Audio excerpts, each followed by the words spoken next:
façon, religion et politique sont deux grands acteurs de pouvoir et d'influence. De pouvoir pour le politique, d'influence pour le religieux, d'où leur fréquente association dans l'histoire de l'humanité. Dans l'histoire de l'humanité, histoire de France, nous avons la royauté de droit divin, mais pas seulement la France, la royauté est en général était associée à un droit divin. Et puis, beaucoup plus récemment, dans notre histoire contemporaine, nous voyons à nouveau une association, par exemple, dans l'État islamique. Un État islamique, c'est-à-dire l'association du politique et du religieux. Et donc, ces deux grands pouvoirs, comment ont-ils évolué l'un avec l'autre au fil de l'histoire? C'est ce que j'ai essayé de retracer très rapidement. Alors, première grande chose qui m'est apparue, c'est qu'à la fin du XVIe siècle, un fait important est survenu. Le terme de religion, qui n'était jusqu'à présent employé, enfin c'est pas la fin du XVIe, c'est à partir du XVIe, le terme de religion qui était jusque-là employé exclusivement au singulier, comme ce grand élan qui relie l'homme à Dieu, comme une sagesse qui relie au divin, qui relie au supérieur. Eh bien, ce terme de religion est devenu, est passé de religion au singulier à religion au pluriel. Alors, qu'est-ce qui s'est passé? Il y a bien sûr, bien avant, il y a eu les croisades, il y a eu la confrontation avec l'islam, et il y a eu ensuite, il y a eu bien sûr aussi le schisme entre les protestants et les catholiques avec la Réforme, et si bien que les Européens ont commencé à connaître une sorte de pluralisme religieux qui prescrivait à chacun, suivant une religion, des choses à faire et à croire. Donc il y a eu les catholiques et les protestants, les juifs, les musulmans, et on est passé d'un système on est passé d'une sagesse unique et universelle à un système de croyances et de pratiques qui ont commencé à être désignés comme des religions, vues à ce moment-là comme un ensemble de pratiques et de croyances d'une communauté. Bon, donc on pourrait dire, ok, un pluralisme religieux, sauf que ce pluralisme religieux a débouché relativement vite sur les guerres de religion, parce que justement, ce pluralisme religieux, c'est-à-dire ces différents courants religieux, ces différents cultes, ces différentes croyances, se sont politisés, étant donné que la royauté, notamment si je parle en France et en Occident, la royauté était de roi divin. Eh bien, le conflit religieux s'est politisé et a débouché sur des guerres.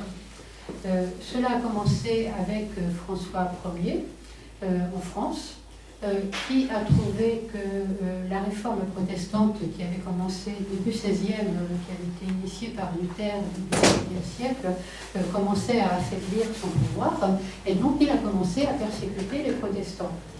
Et ensuite, les tensions se sont aggravées au fur et à mesure de la politisation des conflits, de la politisation des différences religieuses. Nous avons eu sous la régence de Catherine de Médicis le massacre de la Saint-Barthélemy, c'était en 1572, je dis parce que je ne me souviens plus de mon histoire comme ça. Il y a eu ensuite l'édit de Nantes sous le règne de Henri IV, un roi protestant qui s'est converti au catholicisme, qui est revenu protestant, etc. Et puis la révocation de l'édit de Nantes sous Louis XIV en 1685.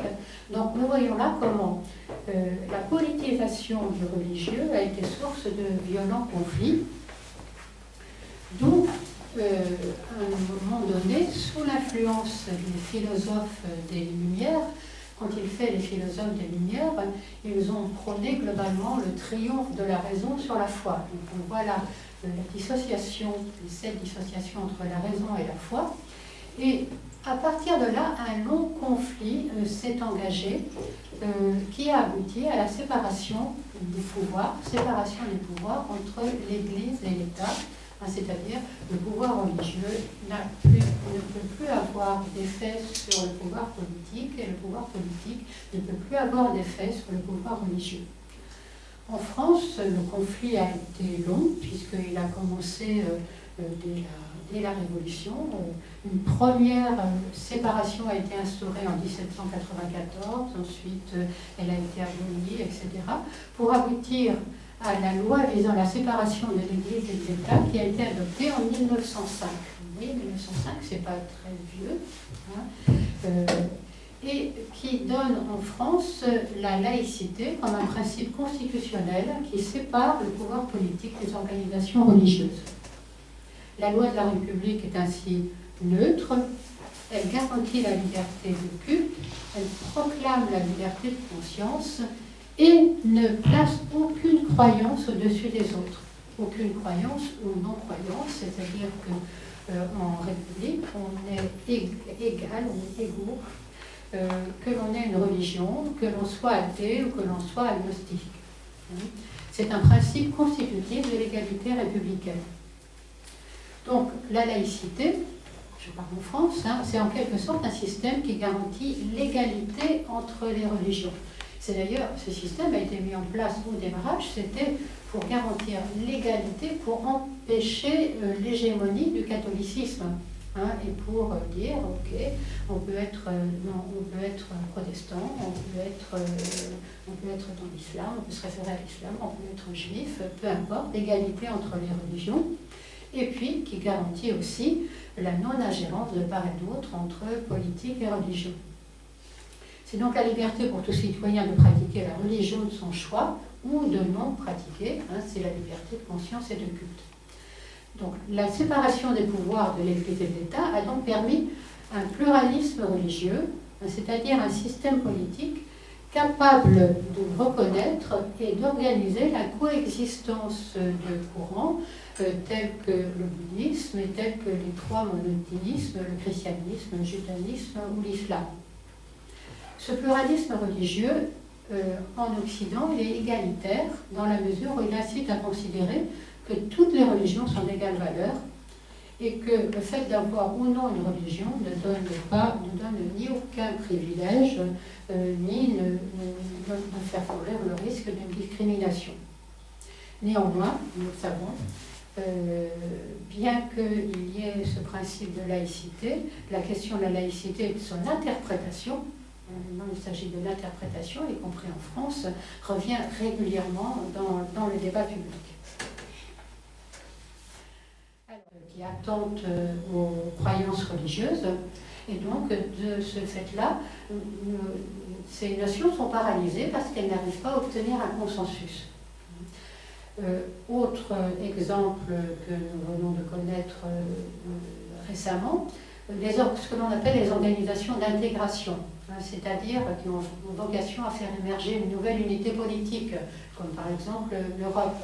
Eh bien, ces organisations sont actuellement dévitalisées, ou en tout cas discréditées par la montée du sentiment national, qui notamment a provoqué le Brexit, dont nous ne voulons plus nous unir à quelque chose, nous ne voulons plus faire partie d'une unité. Voilà. Oui, merci. Ce que je voudrais rajouter par rapport aux signes positifs, ce qui va arriver,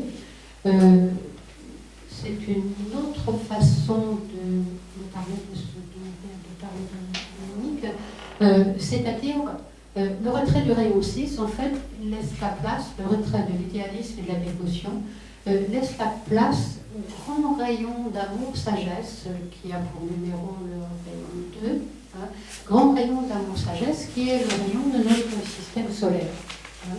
Et donc, ce qui veut dire que la clé nous donne la clé d'un amour qui, lui,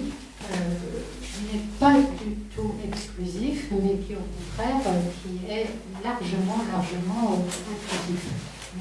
Et donc, Alice Bellet, d'ailleurs, l'enseignement d'Alice Bellet nous dit que nous devons arriver à une religion mondiale, c'est-à-dire à retrouver la source. Tout à l'heure, je me disais que nous étions passés de la religion aux religions. Eh bien, c'est comme si nous étions en train de redécouvrir la source commune. Et nous devons arriver à une religion mondiale. Alors, bien sûr, les différentes religions vont dire laquelle, ça va être laquelle. Eh bien, non. Cette religion mondiale, c'est reconnaître une source commune. Et cela n'empêche absolument pas de reconnaître une source commune, qu'on l'appelle Dieu avec n'importe quel nom, ou que l'on l'appelle la vie, si on veut reconnaître une source commune plus laïque, mais que cette source commune n'empêche absolument pas les différents cultes, les différentes croyances, les différentes pratiques religieuses, et ne met au niveau aucune religion instituée au-dessus d'une autre. Donc ça, c'est un grand point au niveau religieux. Et sur le plan politique, nous avons également de grandes avancées, même si c'est très compliqué de changer les modes de gouvernance.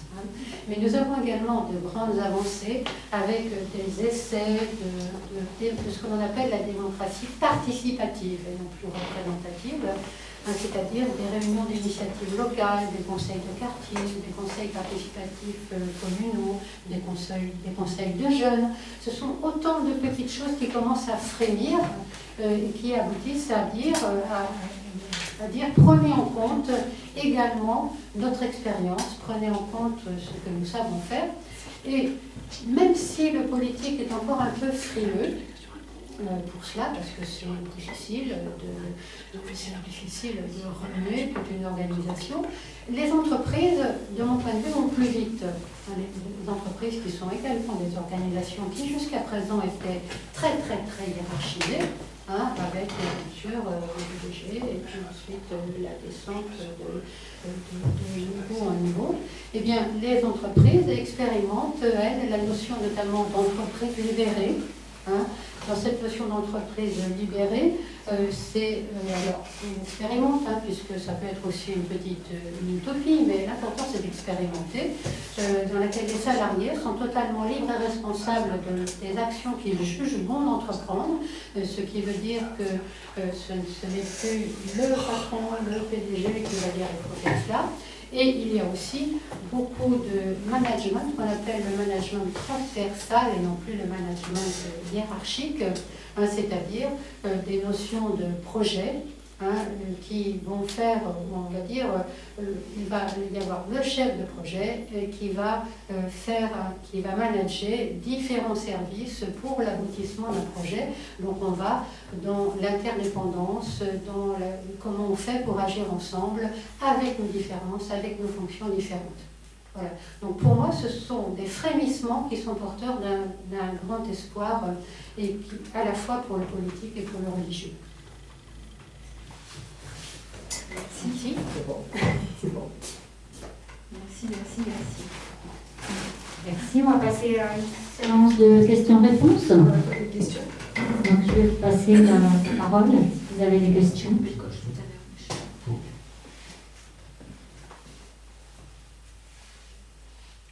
Vous avez tout compris à la question? Mais je ne sais pas comment la formuler. Je n'ai pas osé dire tout à l'heure. Quand Marie-Agnès a parlé tout à l'heure qu'il y avait quelque chose qui descendait, je ne me rappelle plus. Là, dernièrement, vous avez parlé du rayon 6 qui s'en allait pour laisser le rayon 7, tout doucement. Oui, enfin, ils se croisent tous les deux. Oui. Voilà. Alors, est-ce que c'était ça que vous avez dit, mais bien avant, tout au début? Voilà. Mais je ne me rappelle plus de ma question. Qu'est-ce que j'ai dit? Ah oui, je fais pas dire. De moi. Je ne suis pas assez précise. Non, mais de toute façon. C'était pas le Christ. Ah, ça dit ça me regarde. Quand les énergies s'en allaient, tout doucement, tout ça. Alors, moi, dans ma tête, je me suis dit, c'est quoi? C'est le Christ, c'est quoi? Et puis, c'est pas de ça. C'est-à-dire, je parle des rayons. Alors, effectivement, les rayons, c'est pas facile à comprendre, les rayons. Je me rends compte, moi j'enseigne les rayons et je me dis, ah là là là, Voilà, comment faire pour réussir à les faire comprendre. Ce sont, imaginons, des grandes énergies, des grands flux d'énergie cosmique qui viennent de sources en dehors de notre système solaire et qui balayent notre système solaire et notre planète. Ces rayons, en fait, il y a 7 grands rayons d'énergie qui, à eux tous, contribuent à la réalisation de l'évolution, à la réalisation d'un grand dessin évolutif. Ces rayons sont porteurs de qualité. Ils sont porteurs de qualité et ils apportent chacun leur contribution au dessin. Donc, ils ont leur travail, c'est d'apporter une certaine qualité de lumière, une certaine énergie, une grande qualité. Dominique les a énumérées. Ça peut être la puissance, ça peut être l'amour, ça peut être l'intelligence, ça peut être l'harmonie, etc. Voilà. Autant, ça peut être l'idéalisme, ça peut être l'organisation ou la science. Voilà. Donc, ils apportent à eux tous des grandes qualités.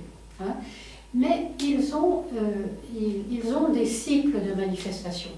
Et quand ils sont en manifestation, ils influencent, ils apportent une certaine qualité de lumière, et ils influencent la culture, et ils influencent les êtres humains qui en sont porteurs. Et quand ils se retirent, ils dévitalisent. C'est comme s'ils retirent leur énergie, et donc ils dévitalisent. Voilà. Donc c'est ce que j'ai voulu expliquer avec la dévitalisation, le retrait du rayon 6 qui a fait un sacré travail, et on peut lui dire merci, et qui est en train de se retirer. Il ne se retirera jamais complètement, mais il n'est plus dans une action principale, dominante, il n'est plus vraiment sur le devant de la scène.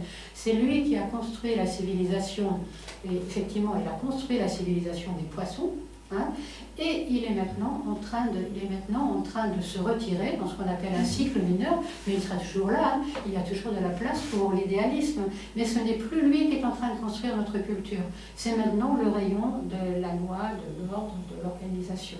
Et qui met en évidence la notion de système qui attire l'attention sur la base et qui dit « et il faut rejoindre le haut et le bas ». L'esprit et la matière, le visible. L'alternance des civilisations, elle est liée au fait, le fait qu'il y ait plusieurs civilisations sur la planète et qu'il y ait une rotation, c'est lié au cycle et c'est lié au fait que ces couleurs changent en permanence. Alors avec des grands cycles, il y a des milliers d'années pour certains rayons, mais ça change en permanence et donc ça donne effectivement les différentes couleurs de civilisation qui sont construites sur ces énergies. Merci beaucoup.